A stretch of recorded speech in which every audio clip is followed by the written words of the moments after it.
I go both ways.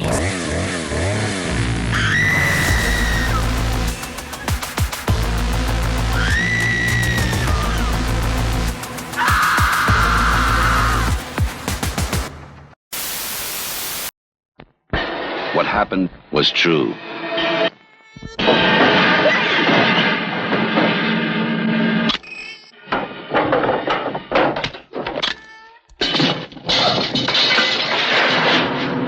The most bizarre and brutal series of crimes in America.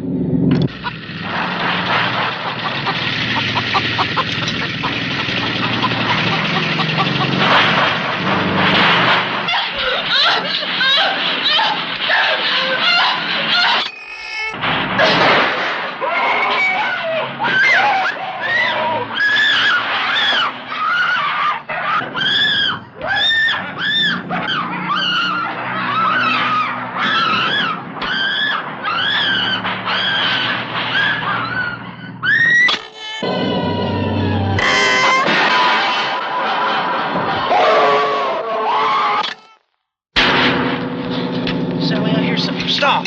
Stop! This is the movie that is just as real, just as close,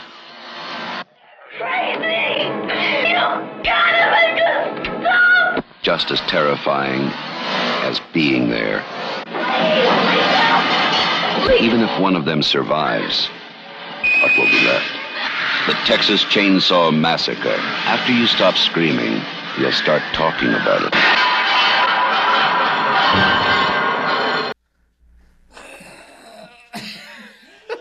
Look, guys, who am I? My lower back hurts so bad. Oh, hi guys, welcome back to the By Witch Project. Sorry, we just did an episode. Welcome back. We're in the same clothes, we're guys. We're doing two episodes. We have vacations coming up. Yeah. We it's gotta, one of those days. And I'm not, even though I'm in my apartment and I'm only like a hop, skip, and jump away from my actual room, I'm not changing my clothes for you. Just listen to it. Yeah. Don't look. You don't have to watch us. Yeah, you know, I've already said in episode 1 that this camera's a piece of shit. So, really, I just, I wanted to show some skin. This is the camera they shot Gossip Girl on. It's not good. Yeah. This camera's from 2011. That's when I graduated high school. That's when I was a junior. In college. Oh, I got kicked out of college before I was a junior. I know. It's very sad. Hi everybody. How is we just had to talk about how you don't like Madonna. No, I don't. Which I'm very surprised. I like her song Music. Yeah. That's it. Makes the people That's all I have to say about Madonna. Together. I like the Madonna song from Austin Powers, The Spy Who Shagged Me. Oh, I do like that one too. Beautiful stranger. Okay, yeah. You're right. I do like that song. I stand corrected. Well, I am obsessed with her new song, Dance Teria. I don't want to listen to Madonna. I don't care. It's so good. And I learned the dance too. Right, left, spin, pause. I don't know if there's any training that would make you not look like a wacky inflatable arm man when you dance. I don't think there's enough training in the world. Well, I can't stop moving my arms, guys, because we have these mic stands, so we don't have to hold the mics anymore. I keep moving mine around, strategically, like it's chess. I love this. I feel like we're on. I feel like you don't listen to The Basement Yard. You know that podcast? I don't listen to any podcasts actually. The Basement Yard. They were in Philly. Actually, they're coming back to Philly. They're like this huge podcast. These two buddies, and they have mic stands. I don't know what I was trying to make. I was an actor. I probably am like one of those ones who wouldn't even see the movies that I'm in. Yeah. Oh God. Oh, well, that's annoying. I don't know if I could. I feel like. I don't like watching myself either. But I feel like I'd be turning to all the people that were next to me and be like, "Oh my God, this was like such a weird thing." Like, every time I would hate it. I do not like the sound of my voice. I never will. I sound like I'm having a stroke. I feel like every time I hear myself talk. I don't like it, but we're all beautiful in every single way. No words can bring us down. Okay. Speaking of beautiful people, we are reviewing a movie today that is so famous. This is episode 8 of season 1, where we are reviewing slasher movies. Episode 8, yeah. We only have 2 more to go, actually.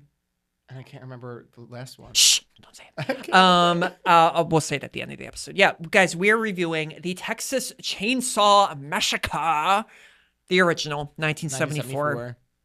This movie is currently available to stream for free on Tubi, Pluto TV, the Roku channel, Plex, and Amazon Prime. And it is free on Amazon Prime. It is? Yeah. Wow. The synopsis. 5 friends head out to rural Texas to visit the grave of a grandfather. On the way, they stumble across what appears to be a deserted house, only to discover something sinister within, something armed with a chainsaw. Huh? It premiered October 1st, 1974 in Austin, Texas, and then had a nationwide release on October 11th. Your birthday's on October 11th? You get that, right? Yeah, okay.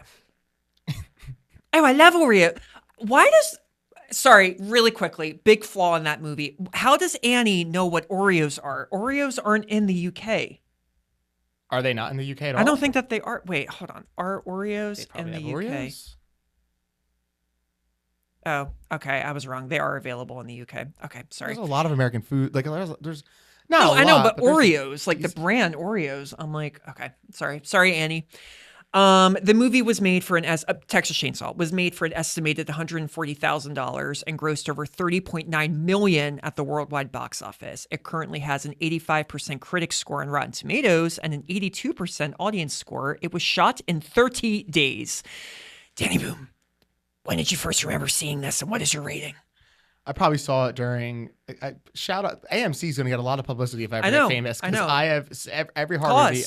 Every horror movie I've seen, at least slashers, have been on AMC's 31 Days of Halloween when it used to do that, which, I mean, I guess nobody watches TV anymore, so it doesn't really matter. But AMC is also a part of Shudder. And like IFC and stuff, and probably Screenbox too. So I think that they're still holding true to that.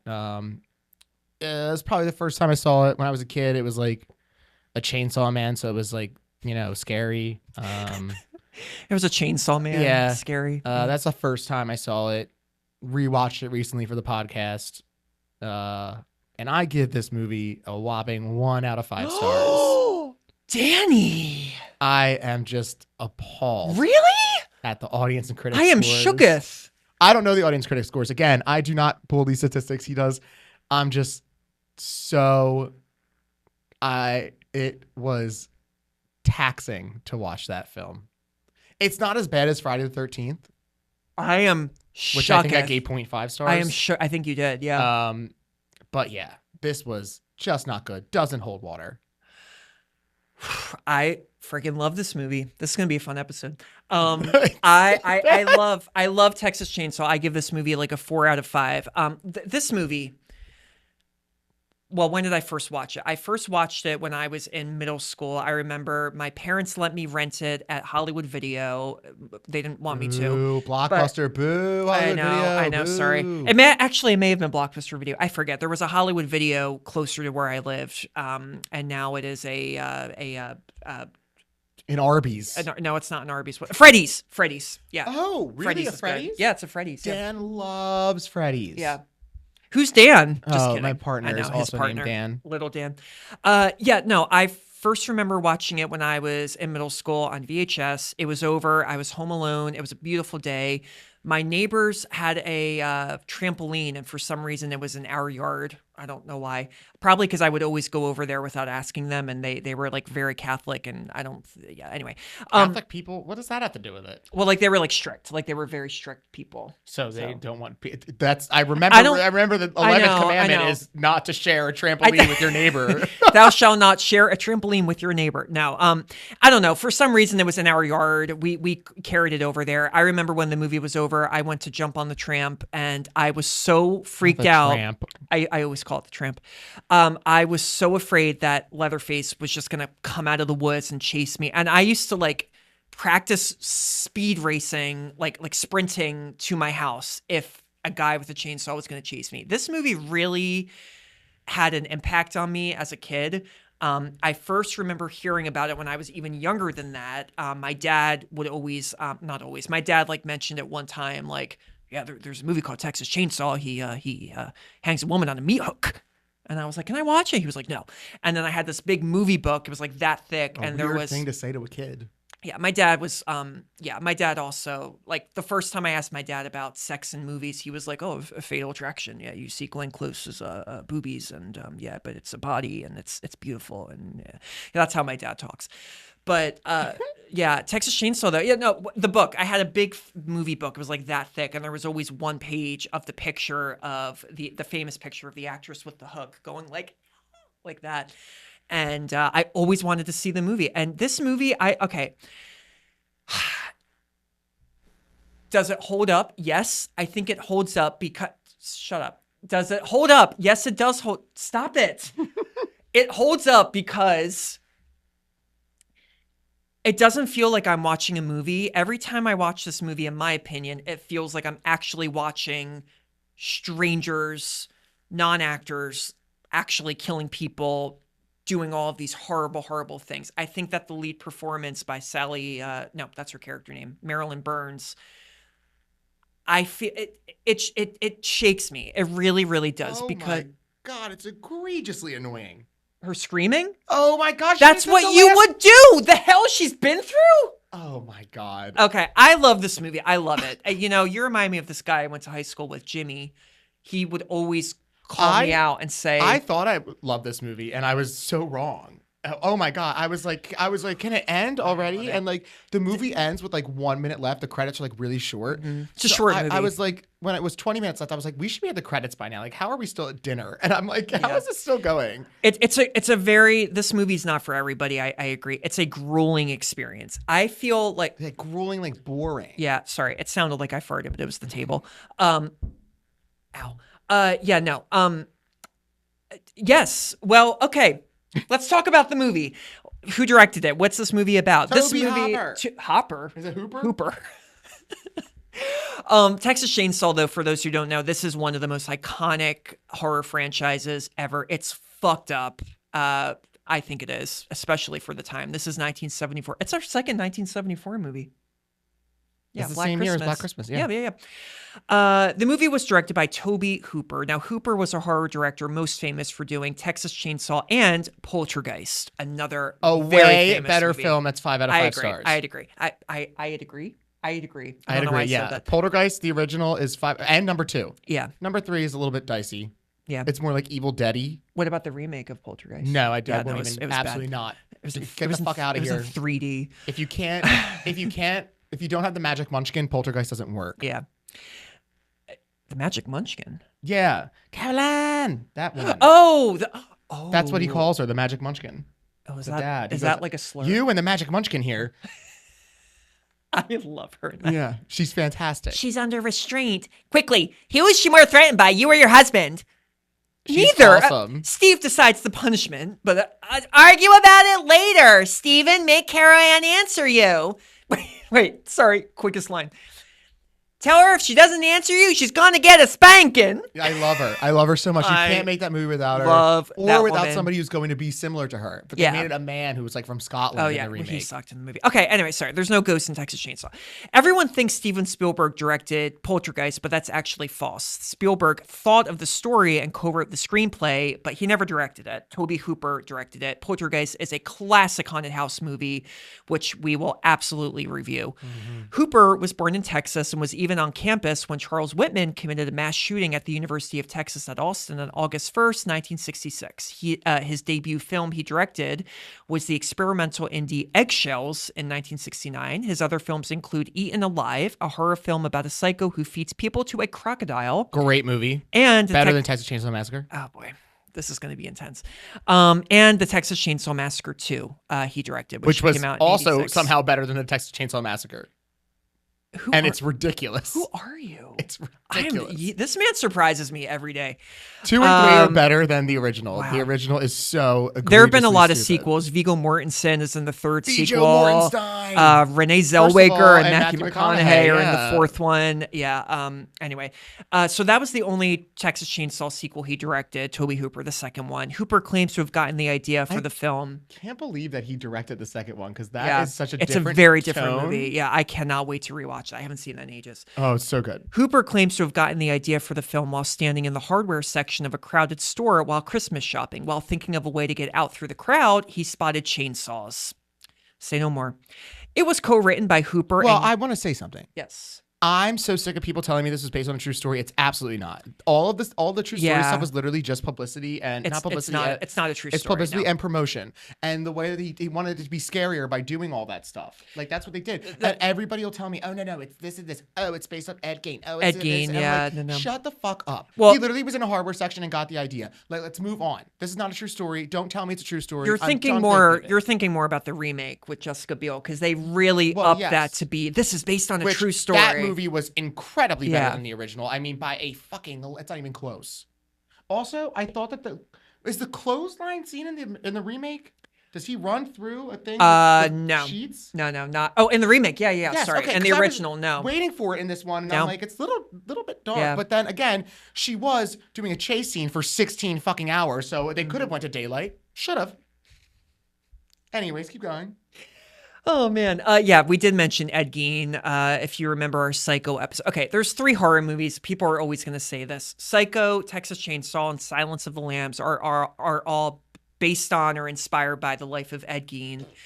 Ed Gein, this isn't a true crime podcast. Just go Google Ed Gein. Go watch. He's one of the most boring serial killers ever. He's more of a grave robber, to be perfectly honest. There's a Netflix series about it with Charlie Hunnam, but it's directed. It's a Ryan Murphy show, which means it's super over the top and bloated, and it wasn't good. I didn't like it. Anyway, Texas Chainsaw was co-written by Tobe Hooper, the director, and Kim Henkel. Henkel is a writer, producer, and director who also attended the University of Texas at Austin. He was introduced to Hooper through, who later starred in Eggshells, Hooper's first film. Henkel has produced almost all of the Texas Chainsaw films. He also wrote and directed the classic 1994 sequel, Texas Chainsaw Massacre: The Next Generation, starring, as we said, Renee Zellweger and Matthew McConaughey. The movie stars Marilyn Burns as Sally, and this movie really made her a very early scream queen, even predating Jamie Lee Curtis. Yeah. Emphasis on the scream. A lot of screaming in this movie. My voice hurts just when I watch this movie because I'm like, I don't know how this actress did it. Wow. She made her debut in Robert Altman's Brewster McCloud in 1970. She later portrayed Linda Kasabian in the TV film Helter Skelter in 1976. She also starred in Tobe Hooper's Eaten Alive. She kind of stopped acting throughout the 80s and 90s and 2000s. She had a cameo in Texas Chainsaw Massacre: The Next Generation, and she had a small role in 2013's Texas Chainsaw 3D. She also was in the remake, the Netflix remake. She was a main character. No, the actor, not the character, the actor. That's not Marilyn Burns. It's not? No, that's not Marilyn Burns. Oh, I don't know. I thought No. Marilyn Burns died a few years after Texas Chainsaw 3D, I think. I'll tell you this. Texas Chainsaw 3D gets a lot of flack. Better than the original. I hated Texas Chainsaw 3D. Anyway, I'm excited. The beginning is terrible. Texas Chainsaw Massacre, the beginning is horrible. But the remake and 3D, I stand Alexandra Daddario, absolutely obsessed. Love, marry me. But Texas Chainsaw 3D, I do your thing, cuz. It's so stupid. So good. It's so good. Way better than this movie. Gunnar Hansen plays a Leatherface. He was an Icelandic-born American. Oh, I really want to go to Iceland. Who doesn't? I was in Iceland for about 12 minutes once. I really want to go. I boarded a plane with stairs on the tarmac. Oh, where are you going? Where are you going? From? Scotland. Oh. I had a connecting flight. We took Icelandic Air from New York. I'm sorry, this is dumb. What's like the main city in Iceland? How do you call it? Reykjavik? Reykjavik. Yeah. Reykjavik. Okay. Reykjavik or whatever it is. Gunnar Hansen was an Icelandic-born American actor and author. This was the only film he played Leatherface in, although he did have a cameo in Texas Chainsaw 3D. He actually originally turned down the role because he thought it was too weird and brutal, but Marilyn Burns, who he was friends with, convinced him to do it. Sorry, you know what? I'm skipping the part about Ed Gein because I'm so tired of talking about it. I had it in my notes. Ed Gein, look him up. He was a creepy guy, stole body parts, killed 2 people. Jim Cedo, I think is how you say his name. Cedo plays Drayton Sawyer, the proprietor in the film. He served in the U.S. Air Forces during World War II. He reprises his role in the Texas Chainsaw Massacre 2 and was in an episode of Steven Spielberg's Amazing Stories anthology series. Edwin Neal plays the hitchhiker. This man kind of gave me nightmares as a kid. He did some other movie. I know you're probably shaking your head. I didn't. Oh, okay. In your head, you were shaking your head. His idea of a character was very good. Yeah. I don't know if he's a maniac. I don't know if his acting was great. He did some other movies, including Oliver Stone's JFK, but he's also a huge voice actor, voicing for anime and video games, including the 2023 video game version of Texas Chainsaw. Wait, what animes does he do? I don't know. I don't know. Wow, of he course he loves anime, so I'm I literally didn't. tattooed with anime. I didn't get one fucking thing. All right, Yeah. what's his name? Edwin Neal. Edwin. Yeah. Edwin. Like isn't that Harry Potter's owl? No, that's Hedwig. Yeah. Not even close. There's a W in there and a D. PlayStation. And an I. There's a lot of letters in there. Edwin Neal anime. Keep typing. Texting. Yeah, I looked on Wikipedia. There was like a huge list, but Sonic the Hedgehog. That's not anime. Yeah. Okay, anyway, you do that. John Dugan plays Grandpa. He took a break from acting after the film's release, not acting again until the 2000s. He reprised his role in Texas Chainsaw 3D and had a cameo in Texas Chainsaw Massacre: The Next Generation. This movie title is so long. I've become a pro at saying it many times. What? Oh, the Texas Chainsaw Massacre? Yeah, I practiced. I always thought that they would do spin-offs of this movie, but they would do a different state each time. So there would be 49 sequels. That would just take so long to make. The Hawaii Chainsaw Massacre, the Alaska Chainsaw Massacre. Well, when did they change like the weapon for each state? The Hawaii Sugarcane Massacre. The Alaskan Icicle Massacre. This is so stupid, but it's making me laugh. The Montana horse. Bison. Bison Yeah, Massacre. bison. The Pennsylvania cheesesteak. The Idaho Potato Massacre. The California. I was going to say oranges, but that's Florida. Oh my God. I haven't California Pizza Kitchen Massacre. I haven't eaten since like noon, and it's like almost 4 o'clock right now. So I'm a little. I know I have a dinner tonight. I'm supposed to hit my macros today, but it's just not happening. Yeah. Yes. Paul A. Partain, I think is how you say his name, plays Franklin. Oh, Franklin, my sweet baby boy, the only likable character in this movie. Hated Franklin in this movie. He is so wrong. I am right. So wrong. All right. Paul Partain, whatever. He served in the Navy in the Vietnam War. How he lost his legs. No. He stopped acting very shortly after the movie, but does have a cameo in the Texas Chainsaw Massacre: The Next Generation. According to him, he was a method actor and stayed in character throughout the shoot, so much so that Gunnar Hansen didn't get along with him. They did, however, later on become good friends up until Paul's death. Did he stay in a wheelchair the whole time? I think he did. Yeah. Alan Zeiger plays Jerry. He was in Eggshells, Hooper's first film. He then worked as a social worker for a few years before Hooper cast him in the role. He retired from acting after its release, but did narrate the 2022 horror comedy Cannibal Comedian. Never heard of it. A weird choice of movie to come back for. I know. William Vale is Kirk. He played Implosion Man in Poltergeist. I don't know. So that's the guy who imploded on himself? I think so. But he became a set decorator in 1989. Last but not least, Terry McMinn plays Pam, the famous victim who gets hung by a meat hook. After Texas Chainsaw, she studied acting in New York and Los Angeles, not starring on screen until 2009. So as you can tell, this movie had no money. Produced 0 stars. Yes. Yeah, pretty much. Yeah. And this was really very much like Tobe Hooper being like, guys, I'm going to put together a movie. I need people that I know. Let's just get on and, everybody like knew each other, on this movie for the most part. Okay, the film opens August 18th, 1973. A narrator reveals that a small cemetery in rural Texas has been vandalized. Now, according to John Larroquette, the narrator, his payment for doing the opening narration was a marijuana joint. Good for him. Yeah.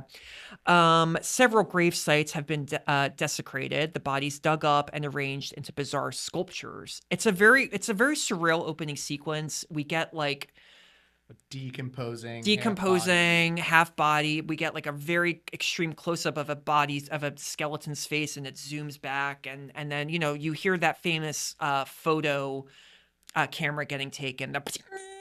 Oh, I forgot about that part. Yeah, that part was cool. That's a big part in the movie and the franchise. That camera, that sound effect.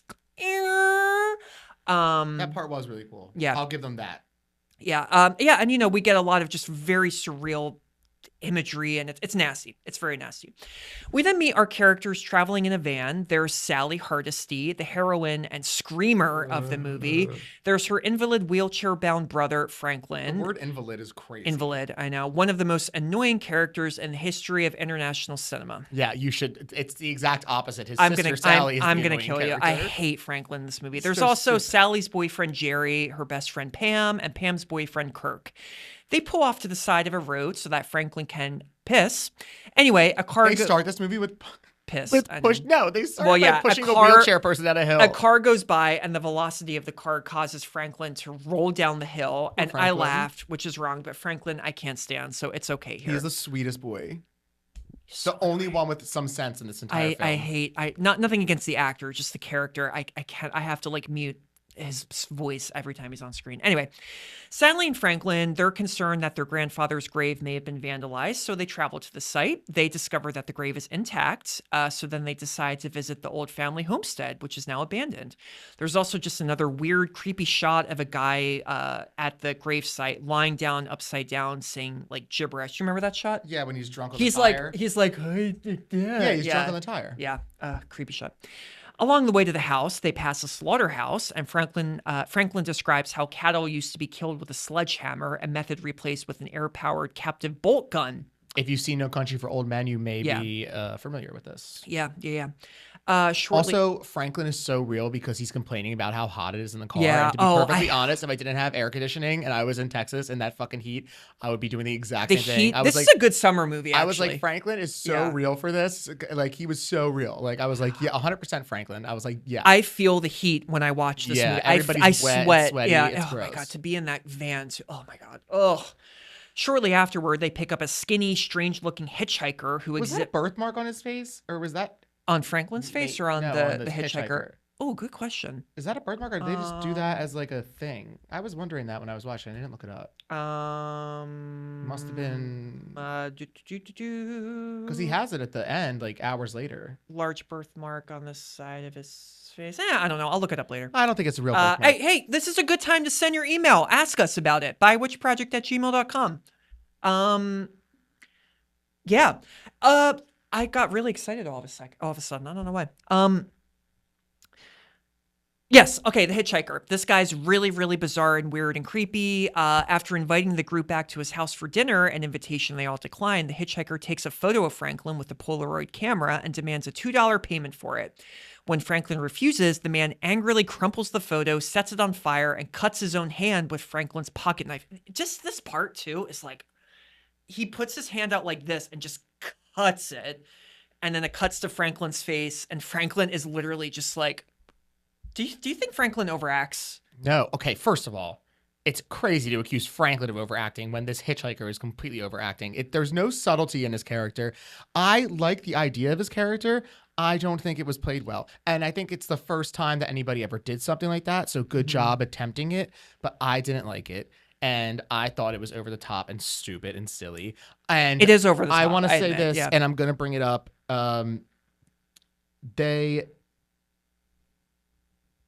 Hold on, wait. I just want to see.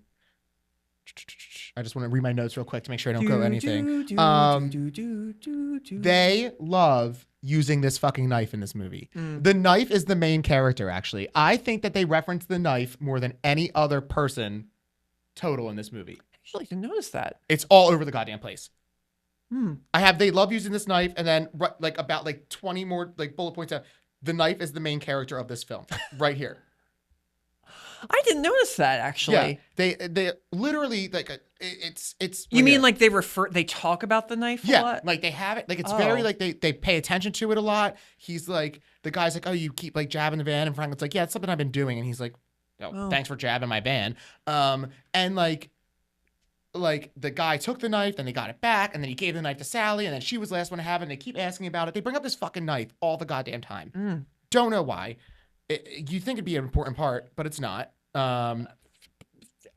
It was so low budget. Maybe they ran out of things to say in the script, so they love the knife. They love the knife. And also, I do like to say that one, hitchhiker culture is crazy. Like the way that was like totally normal in the 60s normal and back 70s then, though, and 50s, like however long it was normal for. That's crazy to me. And then the other thing I wanted to say is their outfits were so 70s though. You really don't get a lot of horror movies. I love the outfits. I've never really watched, I would say, like a lot of movies in the 70s that I know of outside of horror, but I don't think you get a lot of horror movies with that like actual classic like hippie 70s aesthetic. Yeah, they don't look like Hollywood clothes. They really look like it looked like that's another thing that I can give credit to, like the outfit and hair department like really did. I mean, Franklin just looks like Franklin, but he's like a wheelchair person. Oh my god, wheelchair person. That's terrible to say. He's a person invalid. Invalid sounds worse in my opinion. I know. I don't know the right term. No, I agree. But that's what they say in the movie. I love Sally's pants and shirt and like I like her shoes, hair. and her hair is like very like straight and hippie looking. I'm surprised they got to be so straight and flat in that like heat. I know.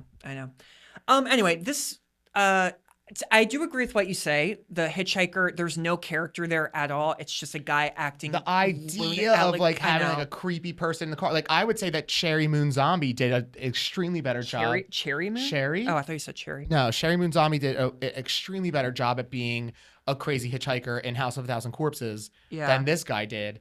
And I wouldn't say that she's actually the strongest actress in the world because she's not. But I do love her. But I, without being biased, I'd say that she played like a more subtle but also crazy role in the same sense that like, and House of a Thousand Corpses has a lot of like things drawn from this. Like picks up a hitchhiker, invites back to dinner. They do go back to dinner in House of a Thousand Corpses, but eventually Sally gets there. We'll talk about that. But like again, people tie down at a dinner table. Like it's very like I feel like House of a Thousand Corpses is a better version. Oh yeah, and of like the Texas like Chainsaw X Massacre. too. Like Ty West's X is I think also. These are like all, but like like it draws a lot of similarities, and I think that like the hitchhikers and like the remakes and stuff were better. I just think that in general, this was just like a little bit overacted. The idea was very unique and interesting for the time. I'm happy that this movie opened a door for things, but I like watching it. It just makes me cringe. I mean, he did a decent job. You make a valid. No, I know you make a valid point. You see, for me, I love that. Doesn't bother me because for me, I think the power of this movie is the fact that it's so crazy over the top, and no one had really done that to this extent before. Back in the day, I think that's why people like it. They feel like it's a very revolutionary movie because every time I watch it, I don't feel like I'm watching actors. I really feel I know. I feel like I'm watching garbage people. Yeah. And I don't like that. But yeah, you see that, but that's okay though this because movie I think could have been camp and it wasn't. It no. didn't. It felt flat. I give it the 1 star strictly out of respect for breaking open the genre. Also, guys, if I'm rubbing my eye, I'm sorry. I trimmed today, and I think there's a hair in my eyeball, but anyway, just I give this 1 star just strictly because I'm happy that they did it to like open like they this is like one of the people who were like at the forefront of a really heavy door and they were punching and breaking it down so that all these other horror ideas could spill out. I think Peter Jackson like loved this movie, like because Peter Jackson, Lord of the Rings director, he actually started off making horror movies. I know, bad taste. Yeah. Okay. The hitchhiker, yes, he cuts his hand. It's really nasty. The guys manage to throw him out of the van, but not before he slashes Franklin with the knife across his arm. Before they can drive away, the hitchhiker smears blood on their van, and we get a really cool shot from inside the car of the hitchhiker just like running and like waving, at the window. I do laugh at this though because they drive off and everybody is completely calm in the car, and I think one of them just goes, "Yeah, that damn hitchhiker was crazy." Hitchhiker culture is crazy. Yeah. It's insane. Cool. Yeah, he just hurt he just cut an invalid's arm, but oh yeah, I don't like saying invalid now. I don't like that word. Sorry, I don't know the right word. I don't know what to call it. Franklin.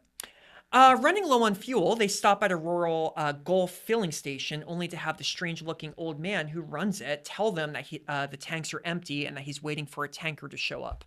When the old man learns that their destination is the old Hardesty home, he advises the young people against going there by saying that the people who live around that area are not receptive to strangers. They buy some barbecue sandwiches from the old man.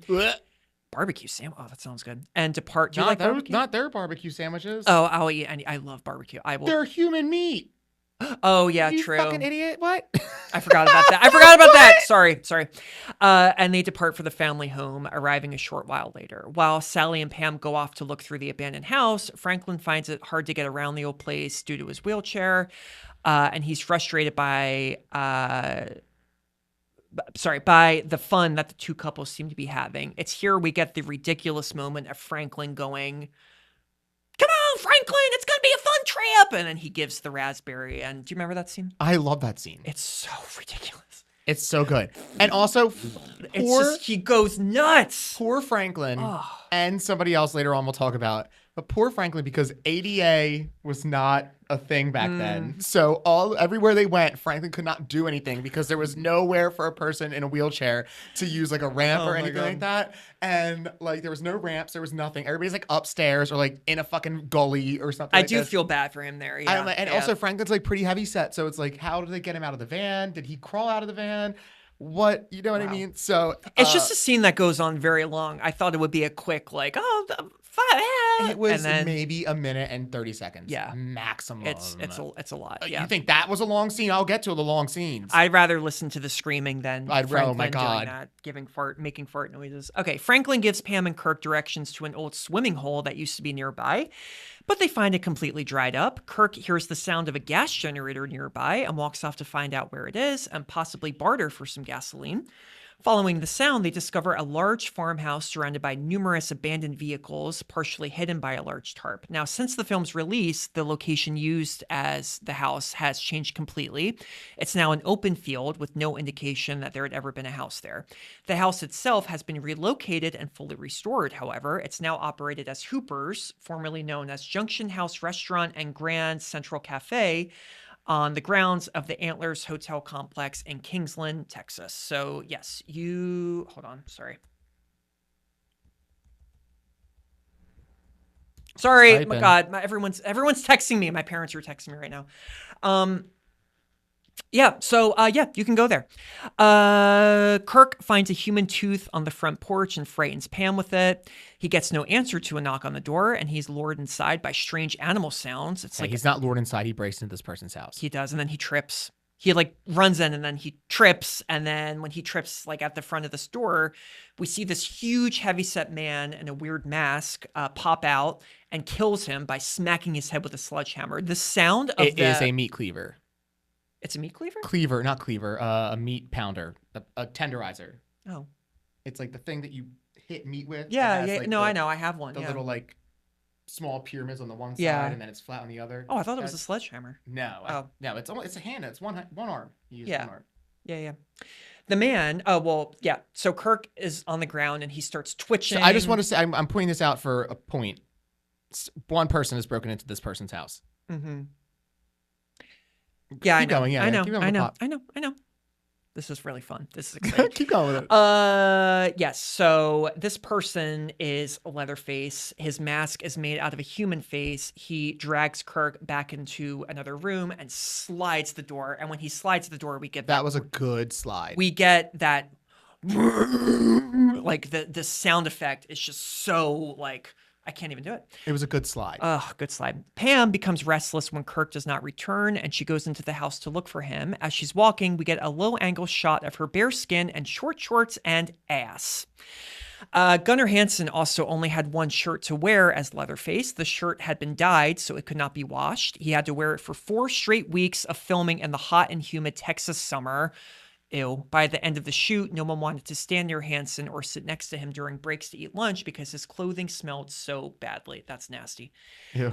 So Pam goes in, she breaks in, she stumbles into a room. Okay, wait. So I just want to say that this is the second person who has now broken into a home. Mm-hmm. I know. She breaks into a room and she trips and falls in, and it's filled with human and animal bones. We see a live chicken dangling in a small bird cage. There's weird sculptures made out of human skulls hanging from the ceiling. Shit ton of chicken feathers. Yeah, too. a lot of chicken feathers. Furniture is adorned with human bones and skulls. The floor is covered with bits of bones and feathers. Pam begins to retch and starts screaming. Suddenly, Leatherface appears and lunges for her. She runs out onto the porch, but he catches her, carrying her, kicking and screaming. Scene. Very famous scene. She grabs her. Yeah.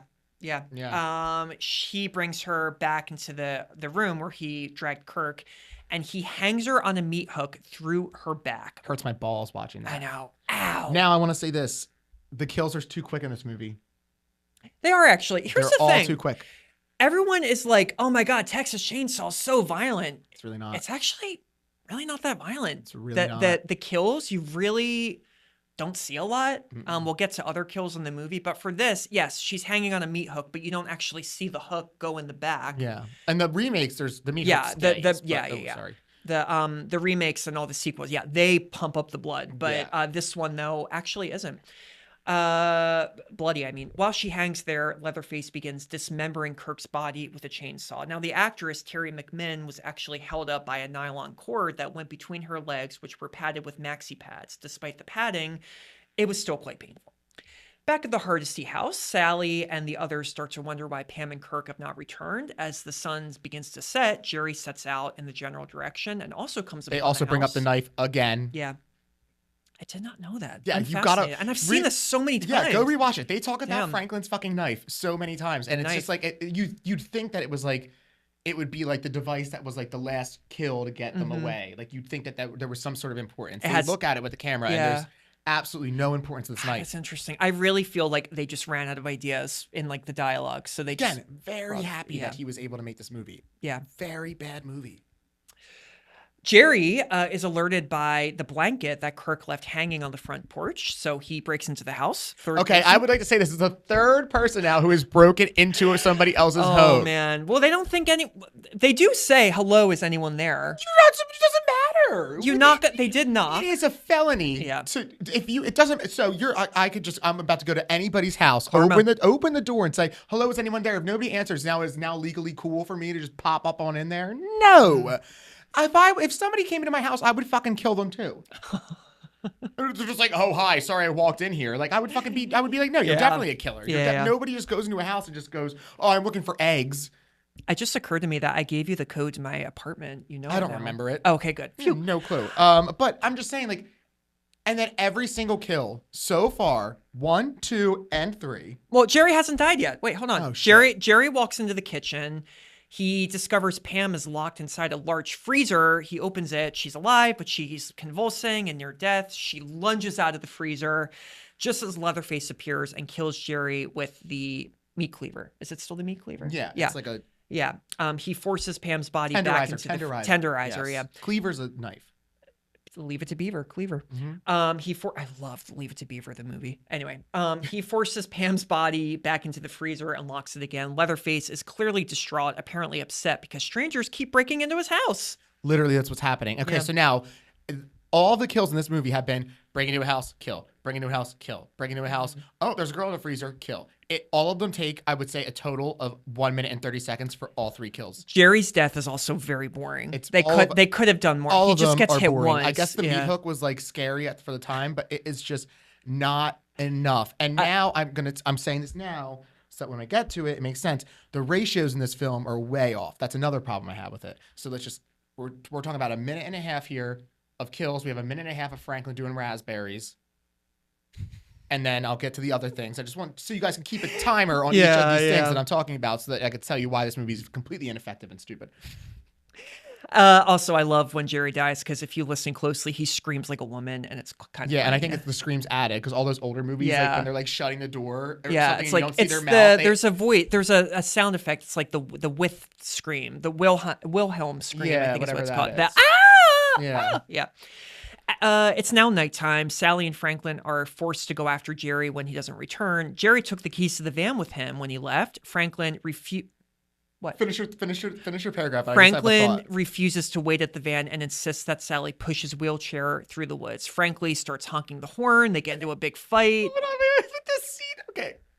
First of all, she says, "There's no way I could push you down the hill. Down."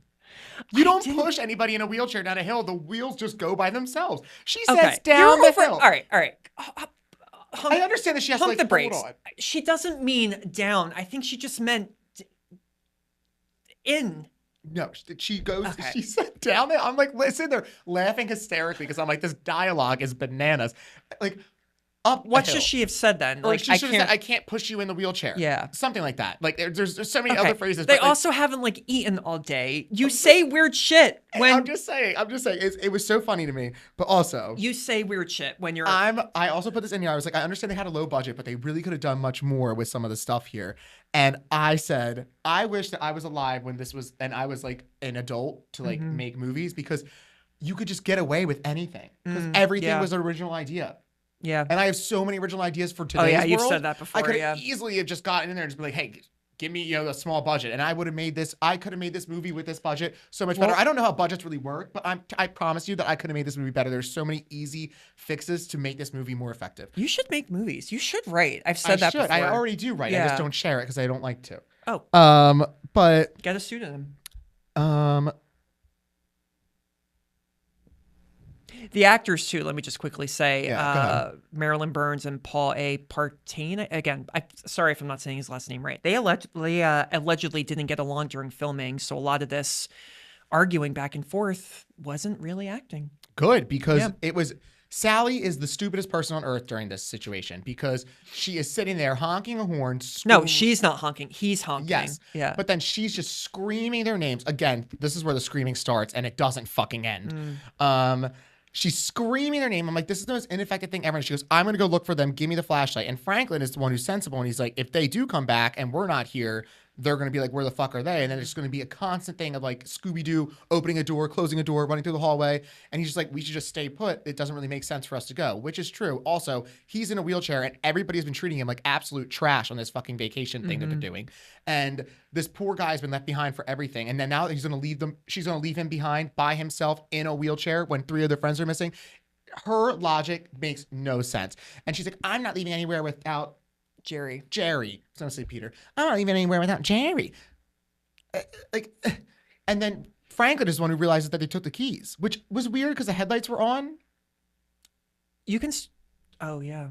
Which you're not supposed to do. You're not supposed to do that. And also they left during the day. Yeah. Well, they left at like, I think it was like near sundown. It was but the headlights shouldn't have been on. Yeah. Do they turn them on? Maybe they turned them on. We just like, didn't see it. To because it's so to late. See them in the dark. If they thought that they would come back, they put the lights on for them. So Franklin's trying to talk sense into Sally at this point because she wants to run away with the flashlight. And Sally won't hear it. And she keeps yelling and screaming like a fucking idiot. And also, this is the first time she really actually has like dialogue and screen time, to be perfectly honest. Yeah, she doesn't really talk a lot in there. No, and you would think that she would be the first one to get killed because the other ones talk way more than her. There's that moment where Sally and Franklin are at the waiting. Graveyard? No, they're waiting. It's right after Jerry leaves, and they're like sitting at the van waiting, and Franklin just keeps wanting to talk to her, and she's like grouchy, and she's just exactly. Like, it's so annoying. She really makes a mess of this movie, and I just I hate her character. So they start. Sally begrudgingly agrees to push him through the unpaved woods. They're walking around until Franklin hears something. He asks her to stop, and then jump scare! Leatherface lunges out of nowhere and kills Franklin with a chainsaw through his chest. Guy up. You don't really see it. You see some blood. You don't see the chainsaw go in, though. It's not really a graphic scene, honestly. Sally flees in terror with Leatherface directly behind her. This is the beginning of a 407-hour chase. Long chase. She gets cut on a thorny bush. So I just want to say runs. that the chase actually lasted like over 7 minutes. And so I just want to remind everybody that 3 of the kills took place over a total of 1 minute and 30 seconds. Franklin's raspberry fit was probably around 1 minute and 30 seconds. And the chase was over 7 minutes. It's a long chase, but I love it. The ratio doesn't make any sense. And then also, Sally is cruising through these woods. Cruising. And I understand that the guy's sharing a chainsaw and he's much heavier set and taller and bigger. There's a lot more to carry. But there's like scenes where he's like getting tripped up by like a branch. And I'm just like, I'll Sally get to that. There's some some trivia for that, which I'll say. She's able to get through that. And then there's finally a point, I don't know, 407 miles into this chase where she does get caught in like a bramble like patch or whatever. I don't know what to call it. A thorn bush. He's also stuck, but he's like sitting there with the chainsaw just going like one. Well, there's a reason for that. The reason why is because he could actually run. Gunnar Hansen could run so much faster than Marilyn Burns. Even with a chainsaw? Yeah. So another reason why Sally is fucking useless. If you look closely, there are actually some shots. Oh, there's shots where he slows down. Gunnar Hansen is kind of literally just like standing there with the chainsaw because Marilyn Burns. It might have just been her shoes too. Like she just really couldn't run as fast. Maybe. Well, that's another reason why and Sally she really sucks. did cut herself on the branches when they were filming this. So if you look, a lot of the blood on her and cuts are actually real. Well, yeah, but I was just saying, like, she was cruising through there, and there were some scenes where the guy just like stopping. He's like, "Oh no, there's a branch," and I'm like, "You have a chainsaw, and also just run through the branch." Yeah, in the remake with Jessica Biel, which we will review, he sprints in that with the chainsaw. Yeah, and that's the one with the clothesline that I'm remembering. Yeah.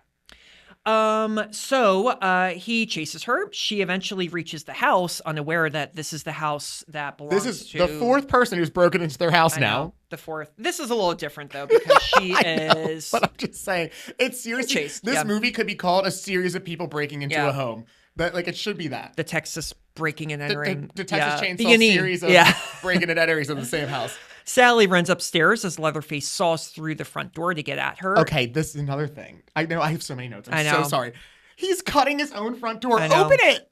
He's not smart. I know, but open it. He's not smart. I was happy though that later on they do they'd make a comment. Yeah, they make a comment. The dad's like, "Look what your brother did to the damn door." Yes. Yeah, no, that's I don't know if it's their dad or their older brother too. I couldn't figure it out. I think actually, I don't think it's the dad. I think that they're all brothers. Yeah. In an upstairs bedroom, she finds two, are you ready? Desiccated figures. We use desiccated so much on this podcast. It's desiccated. Defecated. She finds two old figures taking a shit.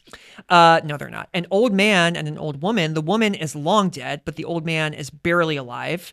When Leatherface corners her... You can't even tell he's alive. You can't even tell. Yeah. It's a lot you don't know till like later. Leatherface corners her on the second floor. I laugh at this part every time. She runs back up the steps, leaps through a window, through the glass, and falls like over a tree and hits the ground. Another reason why I gave this a 1, and this is a positive, this is why I didn't give it a 0, is because she did the thing that anybody would do. Yeah. Like if you're running, she doesn't even like stop. I gave it a 2. I gave it a 2 out of 10 diving score. I put that in my notes. She just like runs straight through it, and like that's what you would do. You would do that. Yeah, you would. You would. Like that's what I'm saying. Like you wouldn't have time. Like you wouldn't be. I mean, maybe you would do like shoulder first, which is what I would do. But she just went. She just went right through. No fear, Sally. Yeah, no fear. So that was one. That was one good thing that I actually appreciated because that was a realistic situation. She gets so but then again, cut up in here's the thing. This starts another chase, 5-minute chase scene. Half of this movie is Sally running and screaming. I love it though. Interesting. I think here's the thing. It's like from what you're saying. I think that you were probably expecting a movie that was better made on like a story and structure level, you know? There's it's not. Plot. It's a snuff. Yeah, I know. It's a snuff film. But it's a boring snuff film. I find it to be a very entertaining snuff film because of how weird and just gross it is, you know? I didn't find it. And I like, see, like you. Speaking of gross, I did not say this earlier, but Franklin eating that fucking meat stick when they were at the old house. That was nasty. That was gross. Oh my God. I like the chases, you know, and I think that this movie can definitely inspire a lot of people to go jogging more. You're into the gym again. I literally wrote, I would just die. I don't think I could run this long in my current shape. They've been going for 15 minutes now. The ratio is so off. So much time is spent on a chase scene, but every kill was under 30 seconds. That's my exact note that I'm reading up my thing. Wow. So Sally, she's leapt through the window. She runs again. There's a big chase again. She like runs headfirst into like a branch or something, and she gets knocked out for a few seconds. She gets up again. There's more chasing and running. She's screaming. It's ballistic. She reaches the gas station where they were earlier in the movie, and she runs into the old man. It's weird that the guy really, like, they do touch on this later, but it's weird that he was really trying to get them to not go. Like he was just like, he's like, don't do it. Yeah, he's like, it's gonna be a lot of work for me. That's a good point. We'll get to that actually, because this character, the old man, he doesn't have a name. He's an interesting character. So he's there. He's like, it's okay. He says he's gonna take Sally to get help. And then this is important. He says that he's gonna take her to get help and leaves her into the gas station. Yeah. In the gas station. Now this is with the door wide open. But here's the thing. If I was just getting through a 400-mile chase with a serial killer, the first thing I would do, no matter who is there, I don't care if it's cops or anything, I would grab something to defend myself. She is right next to a smoking pit filled with human meat and animal meat too, I guess. Mm-hmm. And there's definitely some utensil or something that she could use just to put in her pocket just so that she has. She's just sitting there. Like, I understand you're probably catching your breath, but like, this is like, you got to fight for your life. And she just has an entire gas station general store at her disposal. And the guy takes about a minute to get back there, at least with the truck. Yeah. She could have easily grabbed like a knife or like some sort of an object of some sort. And then I'm going to get to the objects later because this is insane. Just a minor plot hole. I do agree. Why would you just go grab a weapon? Sally's absolutely useless in this film. But she's also in catatonic like shock. Understood. Because also her brother just got murdered in front of her. Because of her. I just want to say it's her fault. So then we get kind of a weird shot where she notices that the smoke pit where the barbecue is made, like there's like an animal or like a human body or something, and that's frying, and she stares at it in like fascination. That's kind of a weird shot. The old man returns and suddenly attacks Sally. She tries to defend herself with a kitchen knife. The old man knocks the knife out of Sally's hand with a broom. He then beats Sally unconscious with it. He pets her with a broom. It is a broom. I swear to fucking God. No, none of that's realistic. A broom? A broom. I don't know. The head. A broom. I don't know, though. The head, maybe. No, and then he takes one hand. So do you know how hard it is to grab the top of a broom with one hand and have this much wood left of the broom and to use that in an actual swinging motion with all the weight at the bottom, which would not work unless you have the craziest forearm strength on earth, and then knock her out with that? It logically makes no sense. Yeah, but she's weak. No. Boo-how. Not good. He then uses the knife to cut some twine to tie her up and then puts a burlap sack over her head and forces her into his pickup truck. Again, I have to say it. She's just covered from top to just the top half of her is covered in a burlap sack. She has full use of her arms that she could just go whoop, whoop, whoop, whoop, and then he's in the car just tight. He's in the car just going like this, like literally, like this is even too heavy. Yeah, he's just like, stop it, bam, he keeps like whacking her. I'm like, there's nothing preventing this bitch from literally like getting out of that burlap sack and at least ripping that steering wheel and taking him down with you. Best chance you survive and you get out. Other best chance you fucking kill him and you get killed, but at least you don't die by a fucking chainsaw. It didn't bother me. It's a romp. It's a romp. It didn't bother me. What's a romp? I don't know. A romp is like, it's fake. Who cares? Logically made no sense. So he drives her back to the house, and along the way, he picks up the hitchhiker from earlier in the day. After scolding the hitchhiker for not watching his crazed brother and letting him destroy their front door, they tie Sally to a chair inside the house and remove the bag from her head. She and the hitchhiker instantly recognize one another, and Sally screams in horror. The family torments her for the rest of the night, forcing her to sit at their table while they eat a meal that is obviously made up of human flesh. Trivia here is pretty insane. During the filming of the dinner scene, it was actually broad daylight outside with no air conditioning inside the house. This meant that they had to have blackout curtains, which only made the house hotter. The temperature inside would sometimes rise to over 120 degrees. I think that's more effective, though, because at least they were all gross and sweaty, and they were supposed to be like that. I will say this. It helps the performance. I'm happy that we cut down the summary more, but I did have a note. When they get the grandpa, when you find out he's alive, he can't walk. And again, there's no ADA regulations in this film. So these people have to carry him like on a chair downstairs. And then they do this craziest fucking thing in the world. They cut her finger like a paper cut. Like wait, I'm not there yet. What? I'm not there yet. Hold on. I'm reading. Wait, that's next up. You just said they were eating human flesh at dinner. Yeah, but I haven't got to the finger part yet. The finger part happens further. No, it's after. No, because they do the finger and then she passes out and then she wakes up at dinner. Yeah. No, they're getting ready. They're getting ready. Okay, they're getting ready for dinner. All right, Jesus Christ. They're about to eat a meal. Okay, hold on. Trivia. Yes, it was really, really hot that day, and when they were filming this, because of all the animal bones and carcasses, they were all real too. So this intense amount of heat began to make the smell absolutely unbearable. Many of the actors have said that they would go outside and vomit only to come back in and finish recording. Now, not surprisingly, the actors hated this. Edwin Neal, who plays the hitchhiker, said that making the film was more miserable than his service in Vietnam, and said that he might kill director Tobe Hooper if he ever saw him again. I would quit on the spot. I can't do that. That's not worth a free joint. That's not worth money. No, absolutely not. That is insane. Okay. Correction.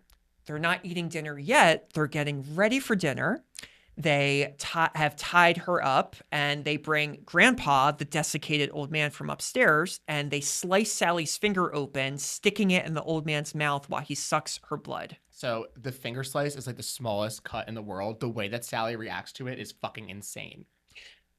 Gunnar Hansen has said that the tube for the fake blood kept clogging, and so after several takes without the tube working right, Hansen simply sliced Marilyn Burns' finger open. So they actually cut her hand open. Okay, in that that's scene. fine. But it was and still... the reason was, he explains, at this point we were insane. It was because of just the heat and everything. They Well, basically... it just makes more sense because it's the smallest cut in the world. And and the grandpa starts sucking on the blood like it's like bringing him life. And I'm like, there's no way there's enough blood to even give you, if you were to be surviving off blood, which he's not. But if you were... I was just like, diabetics would hate this stupid bitch. They prick their fingers worse than that every single day to get their blood sugar. And this girl is screaming. Yeah. I get that I understand the shock. Traumatized. Like, yeah. But Jesus God, they barely even touched her. So he proceeds to explain, Gunnar Hansen explained that his only desire at that point in shooting was to get the film done. He didn't care about his fellow actors' well-being. And this sequence was shot in the back end of a 27-hour workday. This is... hell. I did not know that this was like that crazy. Yeah. She passes out from the sucking on the blood. Later, she wakes up. They tell Sally that Grandpa used to work in the slaughterhouse and was the best with a meat cleaver there ever was. We get some really trippy... this part, I do admit, I agree. The eyeballs, this whole sequence feels like it's 20 minutes. It's a... phantasmagoria. I thought it was going to be like, I like the idea of like zooming in on her eyeballs and then like that, but the whole thing is then them like laughing and then eyeballs, laughing and laughing and eyeballs, screaming and eyeballs, and the it's camera's just like the time in this swinging. Film, there is like literally 25 minutes in this film that could have been allocated to do better things. Yeah, with the same exact budget. It's a little lazy, I admit. It's a little lazy. It was just, I don't know if it was lazy or just like that's what he was going for, and like it was new, so like nobody knew what to do, but like. I don't know. It just seems the ratios are off. Like I said, the ratios for everything are off in this movie. Yeah. The family decides to let Grandpa kill Sally and untie her, forcing her onto her knees and holding her head over a bucket while Grandpa makes several feeble attempts to hit her with a hammer. Okay, several was crazy. There's about 19. Yeah, there's a lot. It was funny. It was funny the first 5 times, and then I was like, okay, there's 5 times more. That's fine. And then there was like 5 more times. I'm like, oh my God, they keep doing this. She gets hit once, too. All the while, she is howling. Like screaming. Like, I put the thing on mute because I knew what was happening, so I just muted it because I was done hearing it. And I literally put in there, I was like, I would have just killed her to shut her the fuck up. Like, even if I was a serial killer at that point, like my serial killer motives wouldn't even be there. My motives would be like, oh God, this was an annoying one. Just get her out of here. You know, this performance, though, because of that room that they were making this in, it feels so, again, say what you want about Sally as a character being annoying and screaming and everything. I just feel like the conditions that they were in, it feels like she really wasn't acting. It feels like all of this was basically her just going, get me the fuck out of here. Blair Witch Project, where they were like all really like in psychosis by the end. Yeah. So he hits her once with the hammer. The hitchhiker gets frustrated and makes a grab. He drops it on her. Yeah. He makes a grab for the hammer to finish her off, but Sally breaks free. She hurls herself out a window again. Same type of thing, and lands outside just as dawn begins to break. She is completely covered in blood and cuts and bruises. Though. Yeah. Like, she really, like, this one was a lot better of a landing because it wasn't from the second floor. And also it was like ground level. Yeah. It was like the first jump, that was like a 3rd story or 2nd story window. But she's fucked up. She's covered in blood and limping. And she gets up and she starts to limp away. She limps. I used to fake limp because of this movie. That I love fake limping. And I always am like, I'm like Sally in Texas Chainsaw, because she's like, Yeah. But yeah, Sally is just put through the ringer in this. Yes. So she's jumped through 2 windows. She's had her finger cut. She ran into branches. She's had her finger cut. Well, and it gets worse. She gets cut again. I'll get to this in a second. But the hitchhiker and Leatherface emerge from the house and chase Sally up the road. The hitchhiker brandishing a knife. Oh, I love Leatherface's mask. Yeah, he has a mask now. From dinner on, he had the makeup mask on. Yeah, it was like a girl. He's into drag now. Yeah. Leatherface is waving the chainsaw. The hitchhiker very nearly catches her, and he is slicing her back with his knife while she runs. So she's running, and he's just doing that, A large truck drives by, and the hitchhiker is caught off guard. The truck drives over him, killing him instantly. Sally screams again. That was crazy scene too, because They like filmed it where he was like actually standing in front of the truck, and his arms were like the shot from inside the truck, and the truck was like right there before he jumped out of the way, dude. And then you do get a shot of him getting run over. It's clearly a dummy. It's very funny. Yeah, but it's one of the only good kills in the movie, surprisingly. And then I also laugh every time because after he gets killed, there's just a very awkwardly edited cut to Sally screaming at what she just saw. But she literally does this. She goes, and by the way, this is another chase scene. I just want to add this. Another chase scene. This truck driver too. I have so many issues with this truck driver. The truck driver's so funny. He is funny. I love him. He slows down. He gets out of the rig to see what happened. What was his name? Big Mamba or something? I forget the name of like on the side of the truck. But it was funny. He sees Sally and he sees Leatherface chasing her. He chases Sally and the truck driver to the other side of the truck. Why doesn't the truck driver drive away? I don't know. They just get out from the other side of the car door. The driver then hurls a wrench at Leatherface and hits him in the side of the head. Leatherface drops the saw and falls, the saw blade digging into his leg. Now that close-up of the leg was actually the last shot to be filmed. The actor, Gunnar Hansen, was wearing a metal plate over his leg, which was then covered with a piece of meat and a blood bag. His scream was the actor's genuine scream of pain as the chainsaw repeatedly hit the plate. The friction from this caused the plate to get very hot and it burned his leg. Good for him. Yeah, good for him. Took balls. The truck driver flees down the road, but the wounded Sally cannot catch up. Another driver and a pickup truck comes by, and Sally abandons the... Does a sick U-turn. Yeah, sick U-turn, yeah. She jumps in the back of the truck. Leatherface is getting closer, and he's limping now, but the pickup driver pulls away, just missing Sally's head with... Leatherface just misses Sally's head with the chainsaw.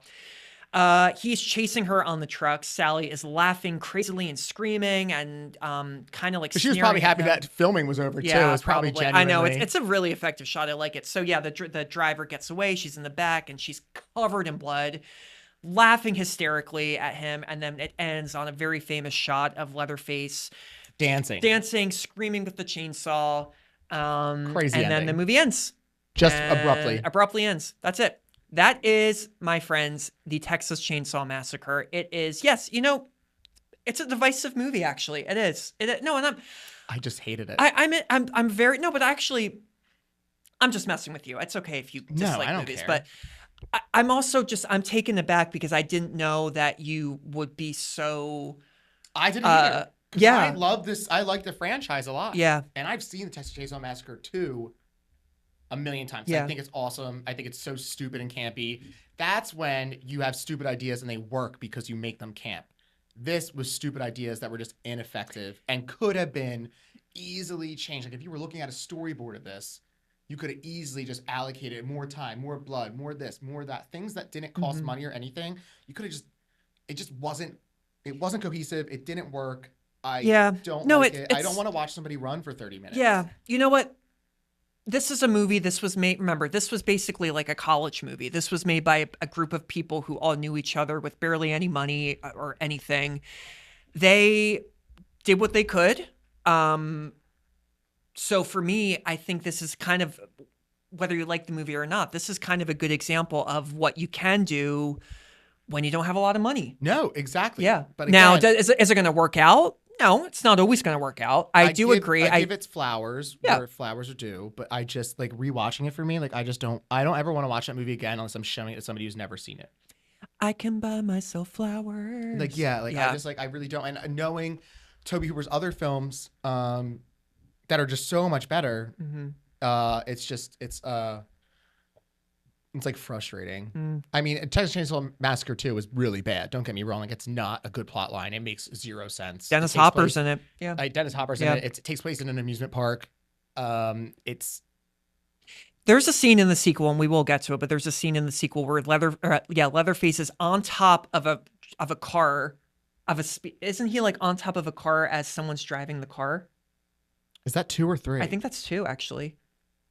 Could be. Yeah, Dennis Hopper has 2 miniature chainsaws, and he brings down like an entire amusement park on an underground layer by cutting all the wood with it. It's insane. Yeah, guys, these movies, they get bloodier. There's a prequel that came out with Jordana Brewster and Matt Bomer and yeah. But I'm really excited to rewatch this franchise though because No, I do. Well, so like I said, I like the Texas Chainsaw 2003, and then I like 2013's 3D. It gets a lot of flack, but I think it's better at the beginning. Texas Chainsaw Massacre, the beginning, and the Netflix remake are not worth your time.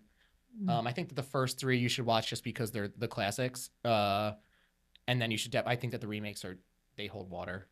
This is the first time that we have not agreed on a movie, and you know what? This has been like my favorite episode. No, it's important. It's That important. other people can see. But I love this. Look, this is it's just like what are their names? Ebert and Siskel. Ebert and Roper. Roper was the new guy. Siskel died, and then Roper. I went thought on. Ropert's dead now too. No, Ebert's. They're both Ebert and Siskel are dead. Roper's still alive. Really? Yeah, Roper's still alive. Yeah. Danny Boom, Bidar. Which character had bi energy? Zodiac bitch. With the short shorts. Oh, Pam. Pam.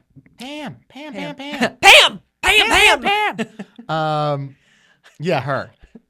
You know what I keep saying from The Office? Kelly, you are Hindu, so you believe in Buddha. Oh my God. Why do you think Pam? I don't know, dude. People who are into zodiac signs are usually like some sort of Really? queer. Oh, actually, I kind of can see that. Yeah, I can see that. Yeah, I can, for sure. Yeah. What about? No, I don't think Leatherface is. No, is I think into his weird brother is probably into weird shit. Yeah, he's into, that's like, not animals. bisexual. That's like necrophilia. Who's your final bi pair? Which two characters of different genders were you crushing on? I don't really think any. Again, all these movies are just like these people. Like most of them are just not that attractive. I know you don't like Sally the character. Do you think Marilyn Burns was pretty? She was okay. I prefer Pam. I prefer Pam, and I prefer. Kirk, I guess maybe? Pam's boyfriend. Yeah, Kirk was kind of cute. He's okay if I had to. I would pick Kirk and Sally. I kind of Not had. that Sally's ugly. I'm just saying if I had. No, to pick. I kind of had a crush on Sally when I was a kid. Well, here's the thing. With women, I love long blonde hair on women. I've like ever since I was a kid. So sore. And yeah, I also your tattoo. I freaking love it. My One Piece tattoo. Yeah, your One Piece tattoos. Let me get more. I love blonde women. I love blonde women. If you You sound like the guy from Love on the Spectrum who's like, I love somebody with straight curly hair. That's what this reminds me of. I did take a test online. Are you on the autism spectrum? You're not. No, I scored a 4.9 out of 10, and if you're a 5 and above, then you are. And I scored a 4.9. Yeah, you're not. But No. I was also drunk when I took You're the too test, so, sociable. yeah. Wait, no. What was? You know what? It's funny. There's a segment here that like we haven't used that I created called "Is there a bisect moment?" Like is a character bisected, dissected? I mean, no dissected. Wait, oh my What are God. you trying to say? Is there a character that gets sawn in half, like, cut, like in half? There's nobody who gets cut in half. Well, maybe Okay. Franklin gets cut into pieces, but Yeah. that doesn't count. All right, that was a dumb segment. Maybe we don't do that. What was your can't sit straight moment? This is gonna be fun. I like the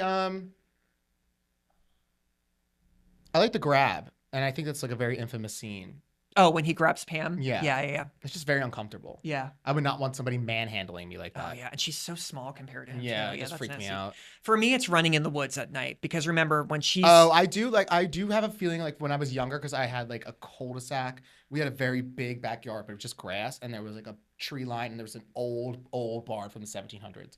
Ooh, And then spooky. behind that was the cul-de-sac where like 3 of my friends lived. So like at nighttime when I would walk there, if I wasn't under the influence, I'd be like so anxious about like somebody coming at me. So I'd be like walk really fast to get to like Oh, yeah. And then I'd have to be like in the light of my backyard, like with the floodlights.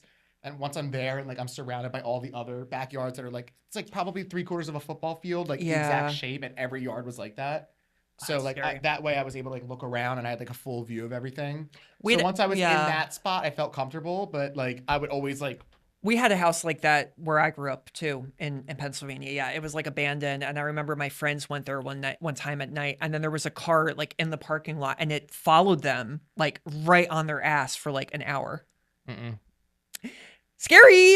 Yeah, no. For me, it was running through the woods. Sally running through the woods, getting chased by Leatherface. Because also like the thought of running through the woods with no flashlight and getting cut by like branches and stuff. I Them don't and that like flashlight that. argument too. Oh my The god, it flashlight. was such a long argument about a flashlight. Like what?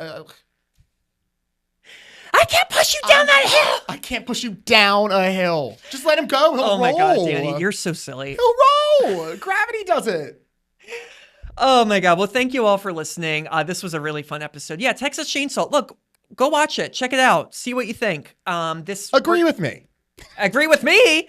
Regardless, this is a very famous franchise, and I'm so glad that we finally reviewed it. I cannot wait to watch the sequels. Yeah, that's all for today's episode. We only have 2 more episodes left of this season. We're on the gram. Please follow us at By Witch Project. We're also on YouTube. Please subscribe at By Witch Project. Email us your movie recommendations too at bywitchproject@gmail.com.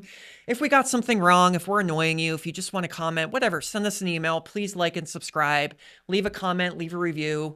It helps us so much. And join us next week as we recap Child's Play. Child's Play. One of my favorite You series. filthy slut, you fucking bitch. I'll teach you to fuck with me. Yeah. Oh so my God, good. that's going to be a really fun one to So review. good. Until then, yeah, Child's Play, the original. There was a remake. I know. And I have to always say this because they remake like every horror movie. It's the original Child's Play from 1988, starring the mom from Seventh Heaven. So please, that's how I remember it. Please watch it. Until then, keep your doors locked and your options open. You know it. I know. High Yeah. five. I just did it. Woo! I still don't know it. I still have to look at it. I'm going to forget it next time we do this, but as long as I get reminded beforehand. Keep your doors locked and your options open. I have to pee. I have to do another thing in the bathroom. Okay, bye. Woo! I go both ways.